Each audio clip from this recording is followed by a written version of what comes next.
Welcome back, Realtors, to another episode of the Advocacy Angle. I'm your host, Louis Dettorre. The 2026 South Carolina legislative session has officially wrapped up, or I should say, has mostly wrapped up, and we're tracking some massive legislative wins and updates that could impact your business. Joining me today to pull back the curtain is our very own legislative superstar, South Carolina Realtors Chief Advocacy Officer, Lindsay Hutto. Lindsay, welcome to the program. Louis, thanks for having me on today. It's great to finally be here. I feel like we're finally getting to catch our breath a little bit after this crazy session we just had. So I think that, everything moved really fast, it being the second year of a session. So I'm thrilled to kind of talk a little bit about what that session looked like and some of our wins for the session this year. Yeah, it's been really busy. There's been a tremendous amount that's going on all session long. And if Realtors just knew how much you're running around and tracking things and following in their interest, it would be incredible to know. So that's what we're here to talk about today. So thanks so much for joining. So let's jump right into it. So most advocacy professionals know that engaging with the legislature is like running a marathon. There are a lot of moving parts and there's a lot of complexity. Can you share just a little bit about the complexity and just what was the experience like? What are some session highlights? Absolutely. And Louis, I would correct you a little bit there and say that it's not like running a marathon. It's kind of like running a three-legged race. Sure. Because, you're tied to someone else. You're either falling ahead of the finish line or you're falling back, kind of depending on what the issue is that day. I think you kind of alluded to this. Some of the biggest wins are the ones we don't actually hear about. They're the things that get killed at the subcommittee level that never actually see the light of the day, that don't impact our members' business. And we had two really big issues that we were able to stop this year, which I think are, some of the most important things that we are dealing with. So the first being statewide impact fees. And I don't have to explain too much about this to you because you were there through the whole process with me on this, but we had a proposal in our state DOT modernization bill that would have put a statewide impact fee on top of all the local impact fees we have. So it would have put an additional $2,500 on top of new residential development and $1,100 on multifamily and an undetermined amount on commercial. So obviously we saw that and said, we've got to work with our elected officials to make sure they know how much this will impact the price of housing.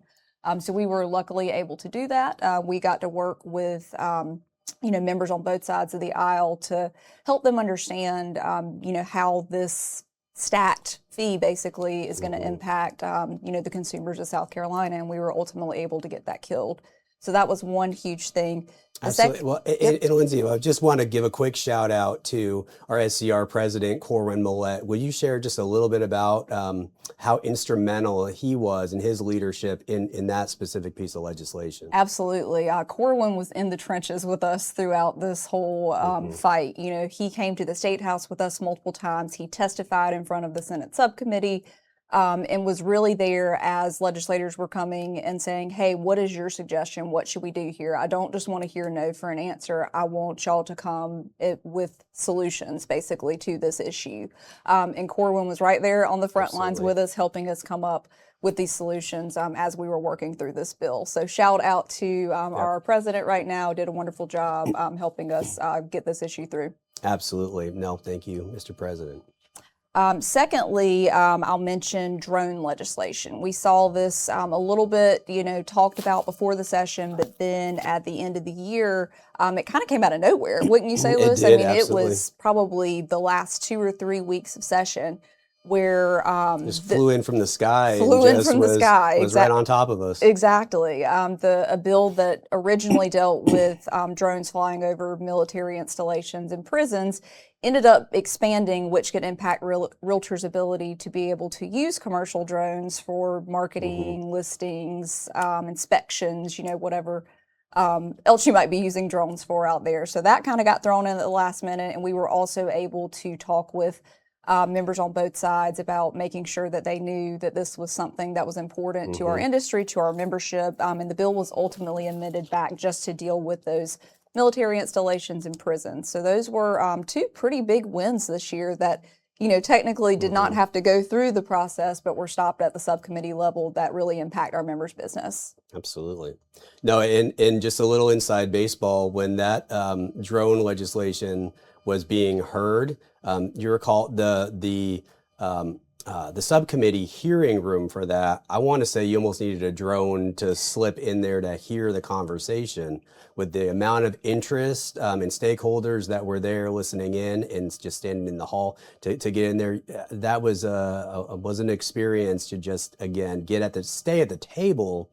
To hear that conversation, to be able then to take a position and of course work with the legislative committee to do that. So that was another interesting piece of advocacy work, is you really never know where those conversations are going to happen. Absolutely. And how quickly they're going to come up. For sure. And just working with other stakeholders as well, because that does touch so many industries, as so many of our issues do. Right. So, really having those relationships beforehand and being able to form coalitions and work together with other groups to get things done. Absolutely. So there were a few other bills this session, and were wins. One was related to heirs property tax. Yes. So this has been something that has been in the works ever since I have been at the State House. For as long as I can remember, we have always had an heirs property tax relief bill that's been out there, but it's never gotten any traction. But luckily, with the help of our House LCI committee, they were able to really get behind this, push this bill forward. This legislation basically helps families clear title to heirs property without triggering any unfair tax reassessments. So this is kind of just creating a more straightforward path to generational property ownership. This is something that's huge in many areas of our state, and something that we've been supportive of, trying to make this process easier for families that are dealing with this. So we were really happy to see this get across the finish line this year. That's great. And you mentioned that they've been working on this for years, for a long period of time, and I just think that that's an interesting point to really highlight, is that when a bill, when a piece of legislation, something that you've been working on for years, the realtors have been working on for a long period of time, and it finally passes.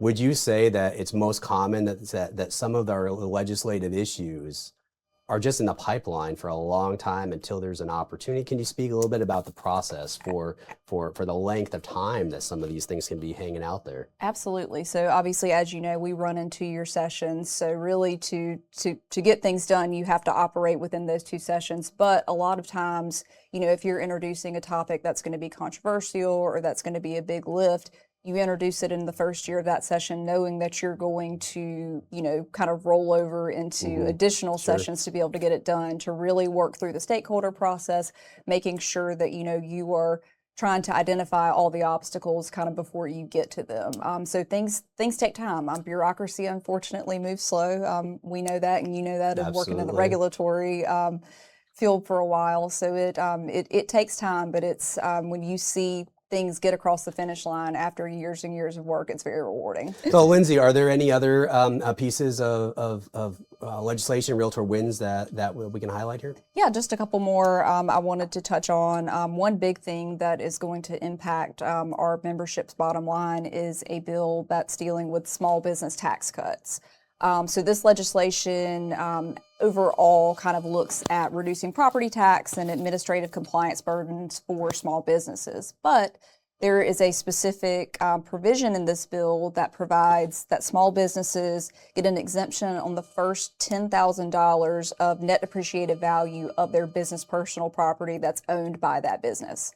So that impacts our brokerages. This is something that's huge. It takes effect July 1st of this year, and we have been working with some tax attorneys right now to make sure that, as they're reading this legislation, things can sometimes be a little bit vague, but they have assured us that, their reading of this law is that it will apply to our brokerages. So that's something that, we call them pocketbook issues, right? This is something that's going to impact our members' bottom lines and in their brokerages. Absolutely. So it seems like realtors throughout South Carolina should talk to their tax professionals and see how this legislation will impact their business, and of course, take advantage of it to the extent that they can. Absolutely. And just a disclaimer, we are not tax experts, so please talk to your tax professional for advice on this. But certainly a big win, and anything we can do to help our members operate their businesses most efficiently is a huge win in my book. So excited we got that done as well. Just a couple more things to talk about. The DOT modernization bill that we spoke about a few minutes ago that had the statewide impact fee in it, that got taken out. The bill got stripped down basically to just focusing on operational reform and not any funding tied to that, which is going to really free up DOT to be able to restructure, reorganize, kind of do what they need to do within their department to really be able to address looking at fixing our roads and bridges. So that's a huge win for South Carolina because, as you know, infrastructure has been the topic du jour, growth and congestion.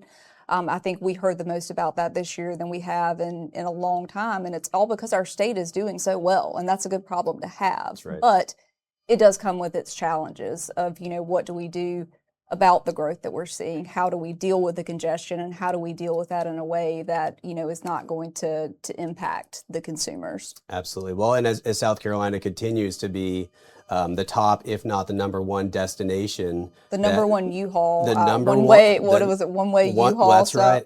Number one.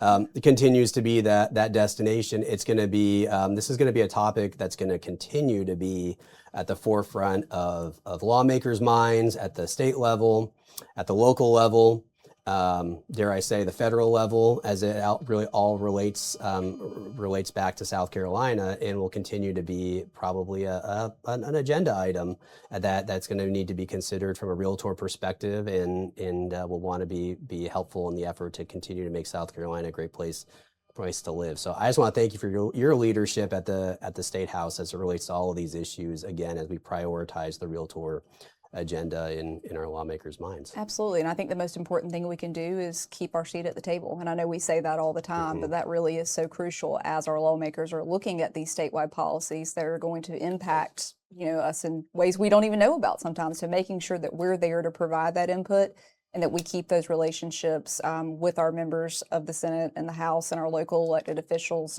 just to let them know what our position is, how we can help, know that we are solution oriented. We're not just trying to be the group that says no. We want to come forward with viable solutions. So just keeping those lines of communication open. That's right. Thank you. And we're getting there. So I want to pivot just a little bit to the next topic, and something that really wasn't on.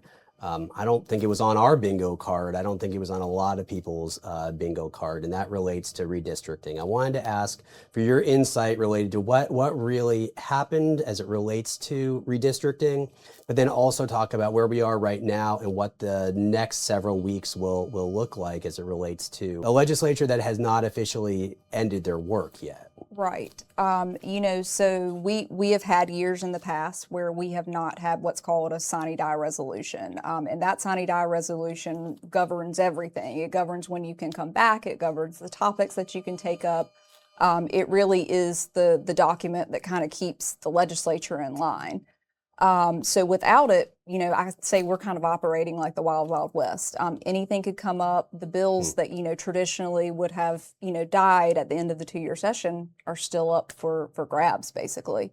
So, it's always a little scary when we're operating in that space of, what could come up out of left field. But the main focus this year, when we adjourned sine die on May the 14th, the governor immediately called our legislature back in to deal with congressional redistricting. And there was a huge push from the federal level on this for states to come back and to look at these, types of maps, basically. So the House came in the day after we adjourned. They worked for about 3 days, I believe. They passed the maps. They sent it over to the Senate. The Senate took a little bit more of a cautious approach on it. They said, hey, we're kind of getting really close to the early voting deadline. We've already got military and absentee ballots that have come in.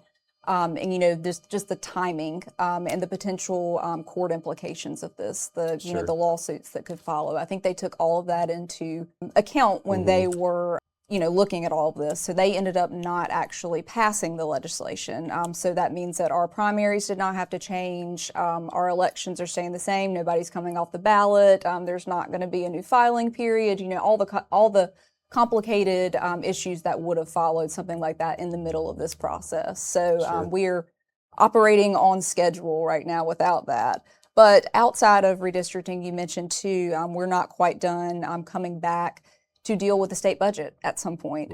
We had a meeting, what was it, 2 weeks ago, I guess now, where the conference committee met for about 40 minutes to look at the budget. They adopted all the sections they could agree on and decided to come back to look at the sections that there was not agreement on, whether they wanted the House version or the Senate version.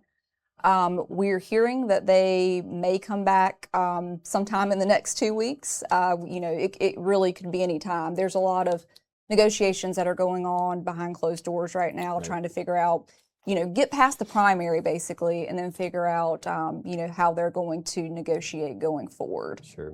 It really has been a whirlwind end to the session, and I think we'll just continue to be at the table the rest of the way, and we'll see where things go. So I appreciate all that information. We have an exciting period of time coming up here. The day that we're filming this, today is the primary election. So go out and vote. So get everyone. out, get out and vote. And we'll see what happens for those results that come through. I know we'll be watching late into the night tonight, I'm sure, as those results roll in. But many realtors, I think it's got to be almost 150 South Carolina realtors are going to be traveling to DC for Realtor Legislative Meetings, RLM, starting on Saturday. I know I'll be getting there early. I think you are as well. Can you share a little bit about what this experience coming up means to you, and what realtors will be doing the week in DC? Absolutely. I mean, I think it's so important, as we do every day at the state level, bringing our members to the federal level to do the same thing in coordination with NAR. I think that, our congressmen and senators, really like to see our members, like to hear from their constituents, as do our, state elected officials when we're bringing our members to the South Carolina State House. So I think it's an important trip. I think the agenda that NAR has put together for the program looks really good. We're excited about our Hill visits. We have a reception for our South Carolina members. It's always a very busy week, but always a very rewarding week. Absolutely. We're really looking forward to it. It's going to be a good time in DC. We have several Hill visits already planned. So it's going to be great for our members. Encourage all realtors that are attending to wear some comfortable shoes, some light clothing, as it's probably going to be warm, but it's going to be very, very fulfilling. So thank you for those that are attending. We look forward to our time there. But most of all, I just want to thank Lindsay for making some time here today to join and give a little insight about what happened during the legislative session, and thanks for all you do. So that's a wrap here on the Advocacy Angle. Thank you for tuning in, and we'll see you next time.